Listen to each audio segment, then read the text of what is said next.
Hello, everybody. I'm coming to you live from NDTV newsroom, and joining me tonight is Professor Vinay Sitapati. He is a professor of law and politics. He also is a writer, the author of Half Lion and also Jugalbandi. Half Lion is a biography of P.V. Narasimha Rao, and Jugalbandi explores the equation between L.K. Advani and, of course, Atal Bihari Vajpayee, and also talks about the BJP of that times. Thank you, Vinay, for joining us and for talking to NDTV. Thanks, Vasudha. Whoever I seem to write about gets the Bharat Ratna. So now my friends in Lutyens Delhi are, calling me, being extra nice to me in the hope that I write about them. Yes, three of the people that you've written about, Atal Bihari Vajpayee, and of course, P.V. Narasimha Rao and L.K. Advani are Bharat Ratna now. First of all, how do you feel about it? And, how do you feel about it? No, I'm just delighted, Vasudha, because look, I knew nothing about Narasimha Rao before I started writing the book, right? I realized his importance while writing the book. It wasn't a precondition.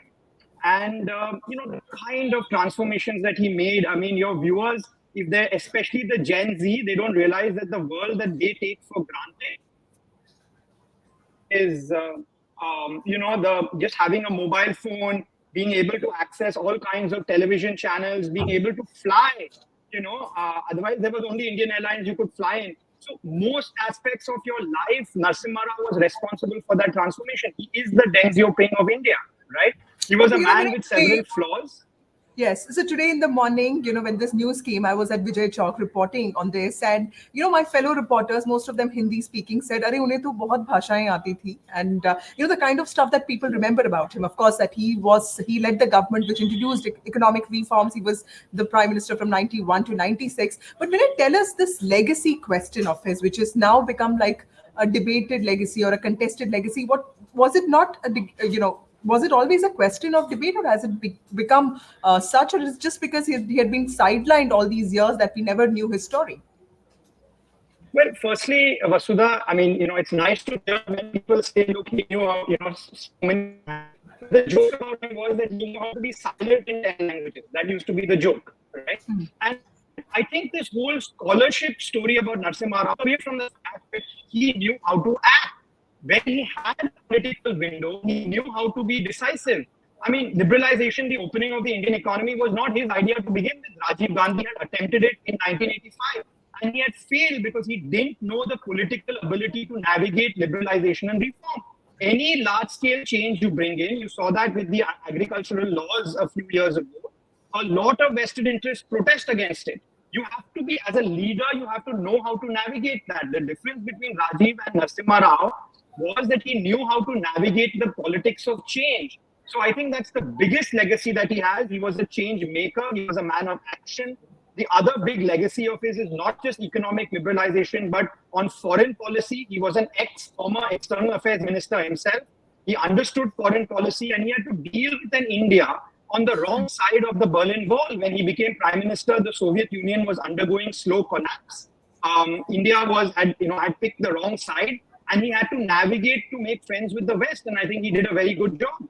A lot of the welfare schemes that were being incubated in southern India, including in Andhra Pradesh and Tamil Nadu, such as the midday meal scheme, he had the foresight as being the first prime minister from the south, in terms of a southern chief minister, to a lot of these welfare schemes, the first national employment guarantee program, midday meals, a nationwide health mission. Some of these were failures. I mean, Narasimha Rao, had a lot of passion on welfare, but he failed.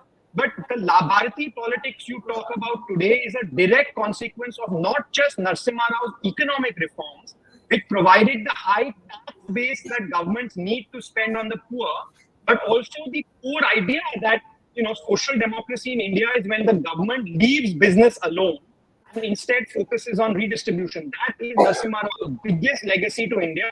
And frankly, that is common sense. Every politician in India understands it today. They implement it with differing abilities. But this idea that, look, you have to encourage big business, that will increase tax revenue, with which you can, quote unquote, seduce the voter through large schemes as well as capital expenditure.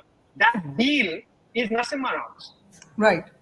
Also, Vinay, tell us about this important laws that came about during his time, and what was Narasimha Rao's politics like? Because there are these comparisons being made with Pranab Mukherjee, right? Because on one hand you have Pranab Mukherjee, and of course Narasimha Rao, and on the other hand you have Atal Bihari Vajpayee, L.K. Advani, Nanaji Deshmukh, people who belong to the Sangh Parivar pantheon who have been awarded Bharat Ratna, and then Pranab Mukherjee, and of course P.V. Narasimha Rao. How was his politics different from a lot of other Congress leaders that we know? Was he close to the Nehru Gandhi family? Why was he sort of treated so badly after his death? And this whole legacy of being the prime minister when the Babri demolition took place, did that really impact his legacy?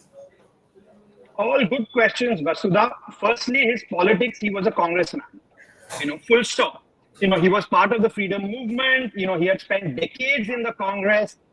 He was not an anti-Hindu by any stretch of imagination. He was a proud Hindu, but he was a congressman, right? And he broadly bought into Nehru's syncretic idea of India. In fact, even on economics, he was a socialist. Until he became prime minister, he and Pranab Mukherjee, another person who believes strongly that the state has to, be the stepmother for the economy. Both of them had the same view, and they learnt it from Indira Gandhi. Both of them, their common political guru in some sense was Indira Gandhi, right? The difference and what makes Narasimha Rao truly remarkable as a politician is that he could change with the times. This is key.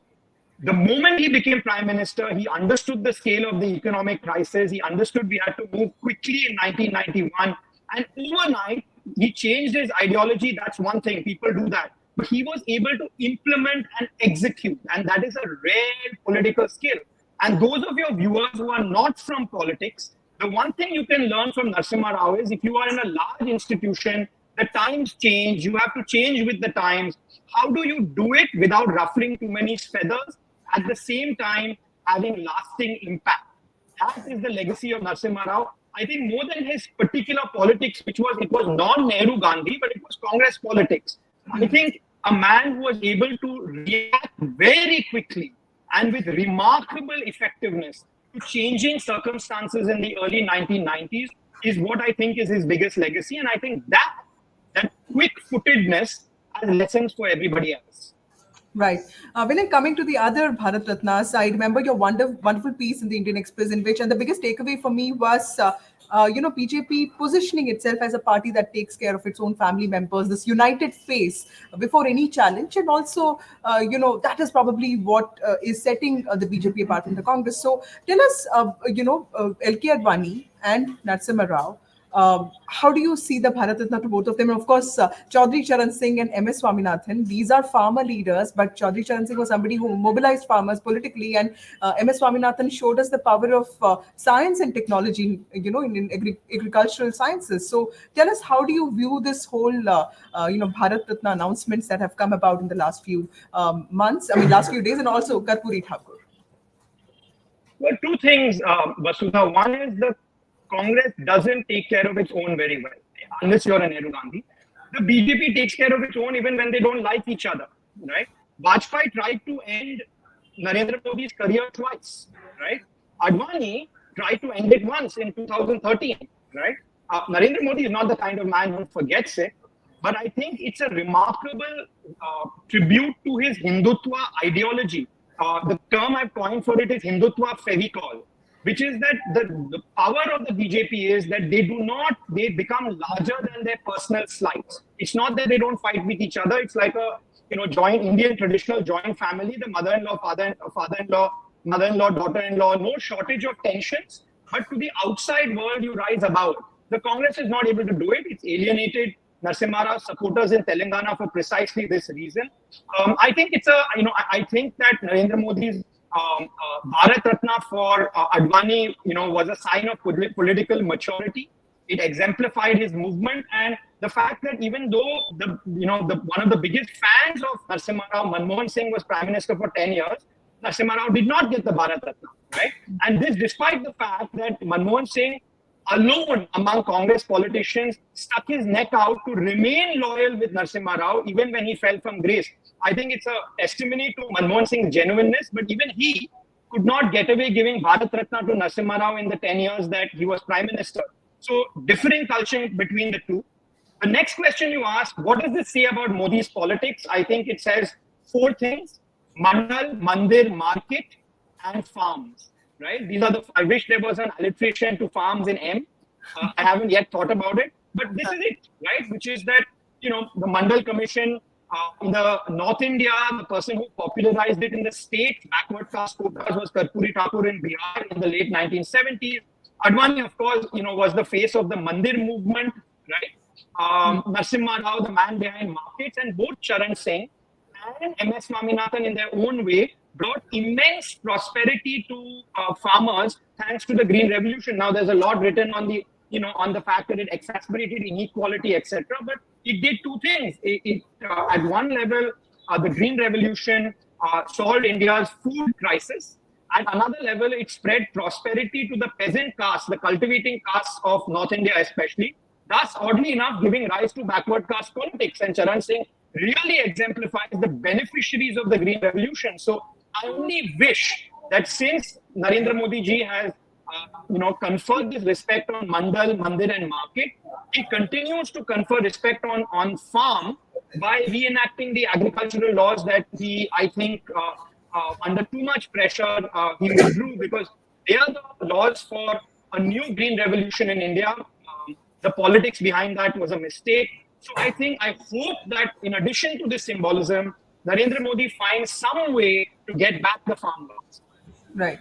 Vinay, my last question to you: how is this Bharat Ratna to Narasimha Rao, and also all this outreach that the Prime Minister is doing with respect to South of India going to help the BJP or the Sangh Parivar electorally? Because this is also the land where we've seen people like Anjaya and, for that matter, Virendra Patil being insulted by by Congress leadership in the past. It's also a land of self-respect movement. You have Periyar, you have Dravidian philosophy, you have rationality, but the BJP is focusing on pious leaders, on the Sanatan Dharma controversy. Of course, then there are different politics in Andhra. You have Purandeshwari, the daughter of NTR, part of BJP now. Do you think any of this actually, is reflective of regional aspirations? Is the BJP trying to counter Kannadiga pride or regional pride in some ways that the Congress is trying to, optimize on? How is this going to play out politically for the BJP?